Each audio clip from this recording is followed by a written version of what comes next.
जानवरों की कुछ ऐसी आवाजें जिन्हें आप पहली बार सुनोगे। सबसे पहले कैट, जो कि दिखने में बहुत ही ज्यादा मासूम दिखती है और आपने ज्यादातर इनकी आवाजें कुछ इस तरीके से ही सुनी होगी। लेकिन जब एक कैट को टिकलिंग करी जाती है तो उसकी आवाज कुछ ऐसी होती है, आप खुद ही सुन लीजिए।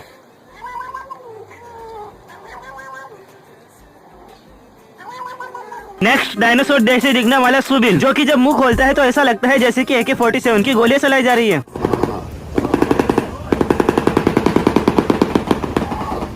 और लास्ट में लोमड़ी, जो कि होता तो बहुत ही ज्यादा चालाक है, लेकिन गुदगुदाने पर किसी मासूम बच्चे की तरह आवाजें निकालती है।